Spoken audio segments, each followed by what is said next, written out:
You think you're addicted to your phone, but you're not. You're addicted to the feeling of escaping your own reality.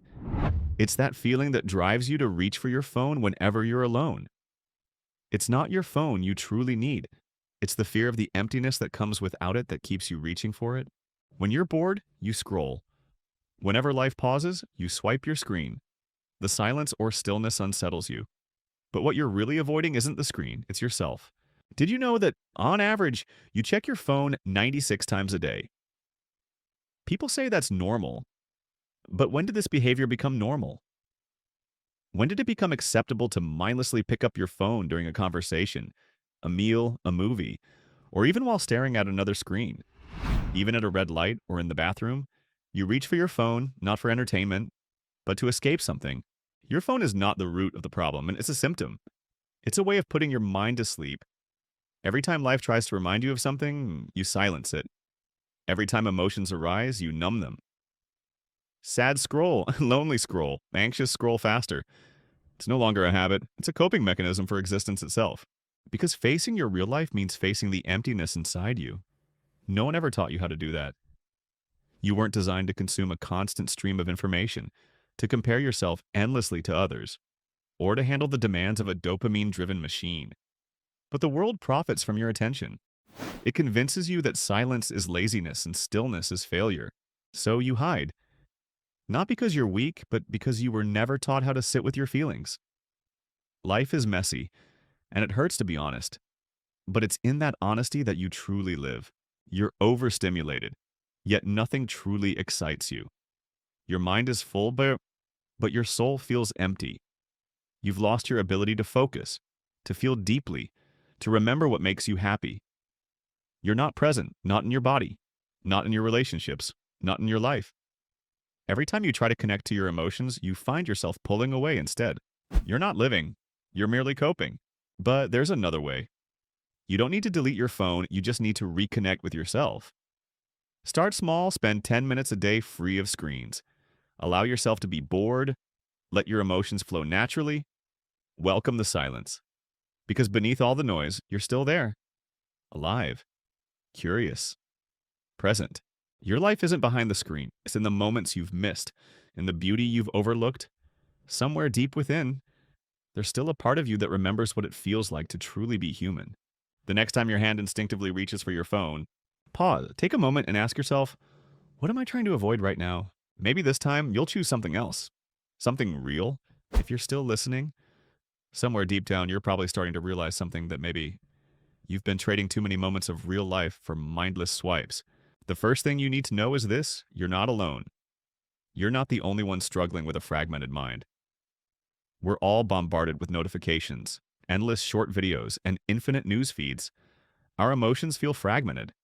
Our sense of presence is faint, and eventually, we forget what it feels like to truly be alive. When was the last time you truly laughed? Smiles don't come from memes or videos. They come from real, living moments, from being there, fully present, with someone. Can you recall the last time you felt happy without taking a picture? Without posting about it? Just living in the moment? In a world where everything can be recorded or broadcast live, we've lost the most precious thing of all, our inner privacy.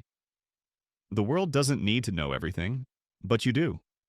You need to remember that you're alive. Sometimes, the feeling of emptiness doesn't come from a lack of anything, it comes from excess. Too many images, too many stories of others, too many imposed goals. You're so full of distractions that there's no space for yourself. And then you stop. Not because you're lazy, but because you're overwhelmed. Silence becomes terrifying. Moments with nothing to do feel uncomfortable, but it's in those moments that real life begins again. If you've ever felt this way, you are not alone. The first thing to understand is this: you're not alone in the chaos of the mind. We've all been overwhelmed by constant notifications, endless short videos, and nonstop news feeds. Feelings become fragmented, and presence becomes blurred. At some point, we forget what it feels like to truly be alive. Do you remember the last time you genuinely smiled? A smile that wasn't because of a meme or a video, but because you were fully present with someone in a moment of life. Do you recall the last time you felt happy without recording or sharing it? Just being in the moment. When everything can be recorded or streamed, we risk losing the most precious thing: our inner privacy. The world doesn't need to know everything, but you do need to remember this. You are alive. Sometimes the feeling of emptiness doesn't come from a lack of something, but from an excess of everything, too many images, too many stories that don't belong to you, too many goals imposed by others. You become so overwhelmed that there's no space left to simply be yourself. And then you stop. Not because you are lazy, but because you are overwhelmed. The silence feels scary. Moments of doing nothing make you uncomfortable. But it is in this stillness that real life begins to revive. Imagine if you were to sit still for just 10 minutes. Without doing anything, what might surface within you? Not plans or goals, but the real you. The questions you've avoided, the wounds you've not yet faced, the ambitions you've forgotten.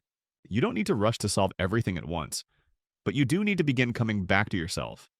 And the way back is not a grand, heroic effort, but a simple realization: I've neglected myself for too long. Once you start this return, you will realize something surprising. It's not that you don't know how to slow down, it's that you've forgotten how to trust the natural rhythms within you. What you're looking for isn't tied to a strong Wi-Fi signal or captivating content. It appears when you stop and are truly present. In that space, you have nothing to prove, nothing to achieve. There is only your presence, complete and whole. In that moment, you will understand that the most meaningful things don't come from a screen.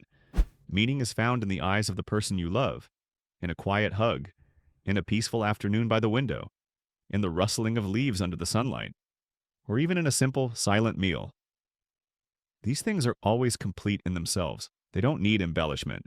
When you stop surfing the web to escape, you begin to touch the real essence of life. And the real essence of life is what you've been seeking all along. It's not about noise or trends. It's simple, genuine, and truly yours. So don't overlook the moments that might seem boring. Don't force yourself to always be entertained, connected, or busy. Sometimes healing comes from the smallest, quietest moments. Start by sitting down. No phone, no noise, just you and your breath. Do this for a little while every day. And eventually, you won't feel the need to run anymore. You'll choose to live to truly live. And when you truly live again, you'll understand something that swiping on screens has never given you before: the feeling of enough. Not the kind of enough that the internet talks about: rich enough, beautiful enough, or successful enough, but a quiet, peaceful enough that settles gently in your heart. It's the feeling that comes when you look out a window without raising your phone to take a picture, when you listen to the sound of rain without the urge to share it, when you laugh at something just to yourself without thinking of recording it. That feeling that no one else can give it to you but you. And only when you return to real life will you realize this all along. You never lacked time. You were only spending it on things that didn't matter. Those unimportant things often hide very subtly, lurking in seemingly small habits that silently consume your time every day. How many times have you intended to call a close friend, only to get caught up in a short video that stretched into dozens of minutes? How often have you rushed through meals because you were too engrossed in watching something? And how many precious moments have been overshadowed by the glow of your phone screen? No one blames you because those things have become normal. But you absolutely have the power to step out of that normal. Remember, no one else can live your life for you. No algorithm knows what you truly need. No app can replace the feeling of listening to your own thoughts on a quiet afternoon. Nothing in the virtual world can ever fill the void of a real, authentic soul. When you slow down, you'll suddenly realize this world has never turned its back on you. It has always been there, patiently waiting for you to return. It is in the sound of birds chirping in the morning. It is in the gentle breeze playing through your hair. It is in the understanding gaze of an old friend. It is in the moments when you truly feel connected to yourself. Remember, you don't have to give up everything. Just start choosing differently, little by little. Today, and then again tomorrow. Each time you reach for your phone screen, pause for just a moment and ask yourself, what am I looking for? Is it really here, in this phone? Maybe the first time. You'll continue as usual. Maybe the second time. You'll open a familiar app again. But eventually, there will come a moment when you choose to stop. And from that moment, everything will begin to change. Because the truth is, it's not that you're addicted to your phone, it's that you've never been taught how to be still with yourself. But now you're starting to learn.